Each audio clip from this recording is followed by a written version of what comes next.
Kisah Para Rasul bab 27. Setelah diputuskan bahwa kami akan belayar ke Italia, Paulus dan beberapa orang tahanan diserahkan kepada seorang ketua tentara dari regimen Kaisar bernama Julius. Kami menaiki sebuah kapal yang datang dari Adramitium dan hendak menyusur teluk rantau tanah Asia. Aristarkus orang Makedonia dari Tesalonika menyertai kami. Esoknya kami singgah di Sidon. Julius berasa kasihan dan melayani Paulus dengan baik, serta membenarkannya bertemu dengan sahabat-sahabatnya untuk mendapatkan apa-apa yang diperlukannya.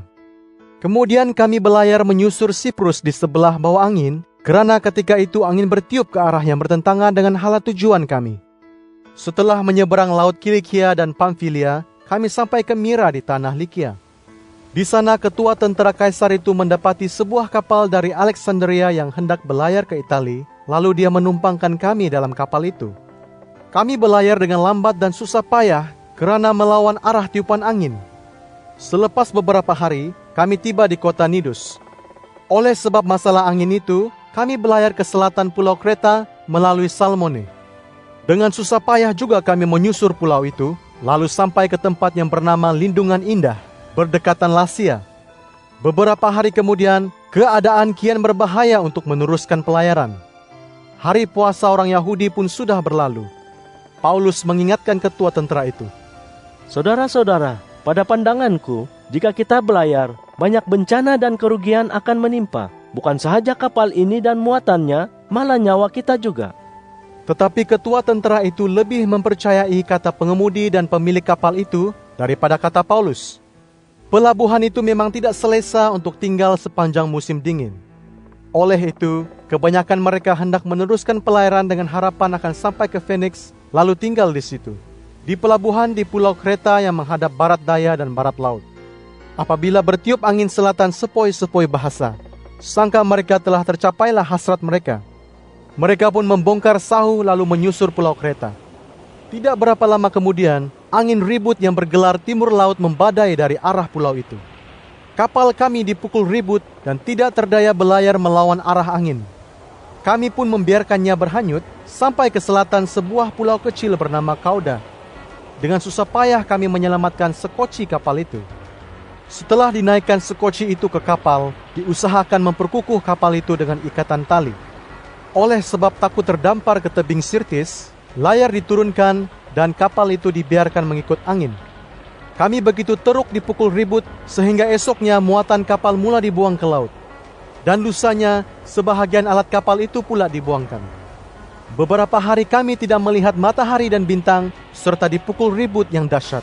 Akhirnya putuslah harapan kami diselamatkan.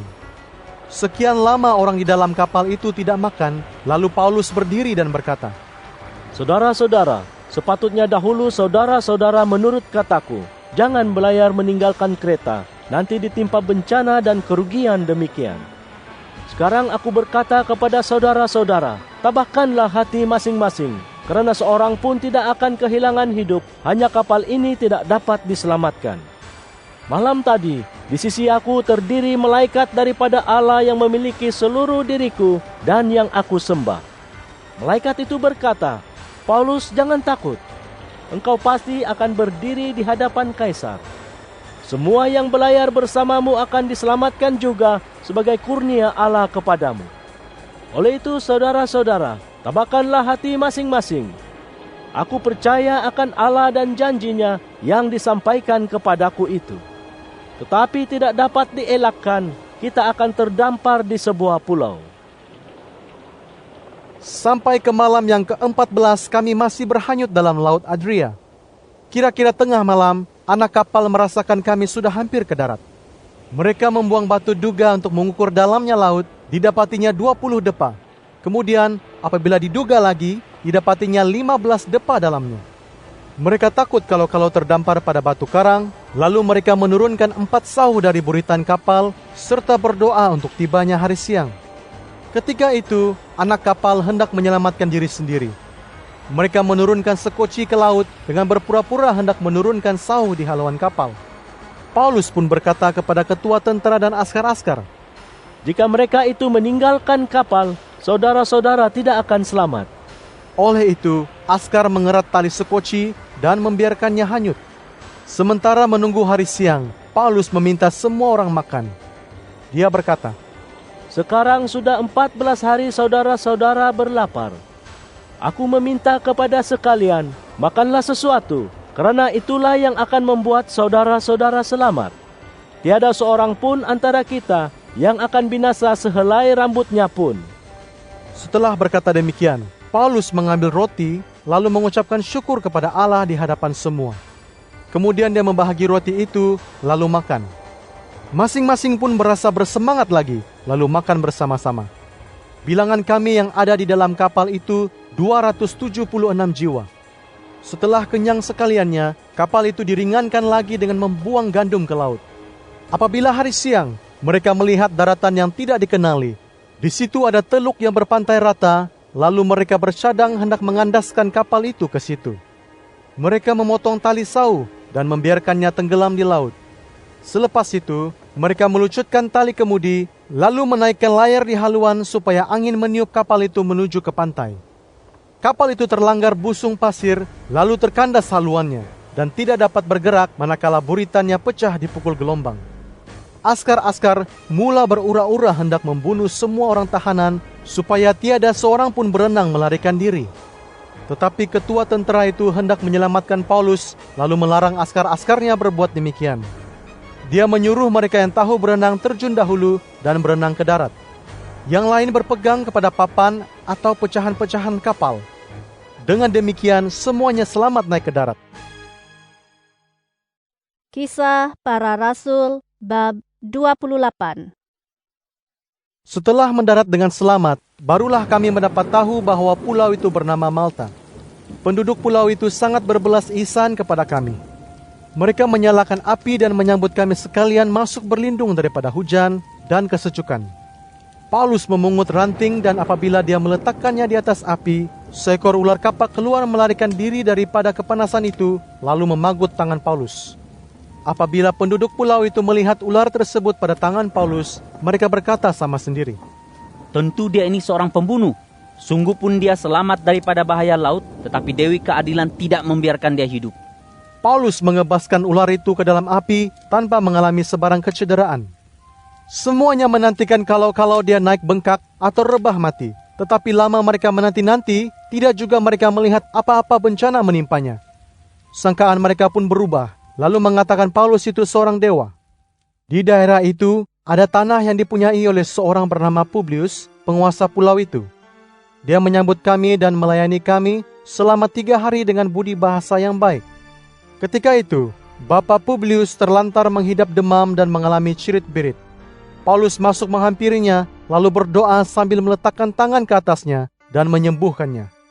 Selepas itu, beberapa orang yang menghidap penyakit di pulau itu datang berjumpa Paulus, lalu dia menyembuhkan mereka. Mereka menunjukkan penghargaan yang tinggi kepada kami, dan apabila kami hendak belayar, mereka membawa pelbagai barang yang berguna ke dalam kapal sebagai bekalan untuk kami. 3 bulan kemudian, kami belayar dalam sebuah kapal bernama Dioskuri yang mempunyai lambang Dewa Kembar. Kapal itu datang dari Alexandria dan berlabuh di pulau itu sepanjang musim dingin. Kami singgah di Sirakusa, lalu tinggal di sana 3 hari. Kemudian belayar ke kota Rhegium. Esoknya angin mula bertiup dari selatan, dan lusanya kami sampai ke Puteoli. Di sana kami bertemu dengan saudara-saudara seiman, lalu menerima ajakan tinggal bersama mereka selama 7 hari. Kemudian sampailah kami ke Roma. Para murid Yesus di Roma mendengar kabar tentang kami, lalu datang dari sana sampai ke pasar Apius dan rumah penginapan 3 untuk bertemu dengan kami. Apabila Paulus melihat mereka, dia mengucapkan syukur kepada Allah dan menjadi tabah. Di Roma, Paulus dibenarkan tinggal seorang diri, hanya dijaga oleh seorang askar. 3 hari kemudian, Paulus meminta para pemimpin masyarakat Yahudi datang berjumpa dengannya. Dia berkata kepada mereka, "Saudara-saudara, sungguh pun aku tidak melakukan sebarang kesalahan terhadap bangsa kita atau melanggar adat nenek moyang kita. Namun aku ditahan di Yerusalem, lalu diserahkan ke tangan orang Romawi. Mereka memeriksa perkaraku dan hendak membebaskanku, karena mereka mendapati aku tidak melakukan satu kesalahan pun yang patut dihukum mati. Apabila orang Yahudi menentang keputusan itu, terpaksalah aku meminta hendak mengadu kepada Kaisar. Tetapi bukanlah kerana hendak mengajukan apa-apa dakwaan terhadap bangsa kita. Itulah sebabnya aku meminta saudara-saudara bertemu dan bercakap dengan aku. Aku dibelenggu begini kerana dia yang diharapkan oleh orang Israel. Mereka berkata kepada Paulus, Kami belum mendapat surat dari Yudea tentang saudara. Tiada seorang pun yang datang ke sini menyebutkan apa-apa kesalahan saudara. Tetapi kami ingin mendengar pendapat saudara, kerana kami tahu orang di serata tempat mencela ajaran yang saudara anuti. Mereka menetapkan hari untuk bertemu lagi dengan Paulus. Pada hari itu, lebih ramai lagi yang datang ke tempat dia menumpang itu. Dia menerangkan segala-galanya, bersaksi tentang kerajaan Allah, dan berusaha meyakinkan mereka tentang Yesus dengan menunjukkan bukti dalam Taurat Musa dan tulisan para nabi dari pagi hingga ke malam. Ada yang percaya akan katanya itu, dan ada yang tidak. Mereka pergi dari situ dengan pendapat yang bercanggah sesama sendiri setelah Paulus berkata, Benarlah apa yang dikatakan oleh Roh Kudus melalui Nabi Yesaya kepada nenek moyang kita. Pergilah kepada bangsa ini dan katakan, kamu akan mendengar tetapi tidak mengerti. Kamu terus melihat tetapi tidak mengetahui. Kerana hati umat ini telah buntu, mereka pekakkan telinga dan pejamkan mata. Kalau tidak demikian, mereka tentu melihat dengan mata, mendengar dengan telinga, dan mengerti dengan hati. Lalu berpaling kepadaku, dan aku menyembuhkan mereka. Paulus berkata, Saudara-saudara, ketahuilah, perkabaran tentang penyelamatan yang dikurniakan Allah sekarang telah disampaikan kepada orang bangsa asing. Merekalah yang akan menerimanya. Setelah Paulus berkata demikian, orang Yahudi meninggalkan tempat itu sambil bertengkar hebat sesama mereka. Paulus tinggal selama 2 tahun di rumah yang disewanya sendiri. Dia menyambut semua yang mengunjunginya dan menyampaikan ajaran tentang kerajaan Allah serta Tuhan Yesus Kristus dengan berani dan bebas. Tiada siapa yang menghalangnya.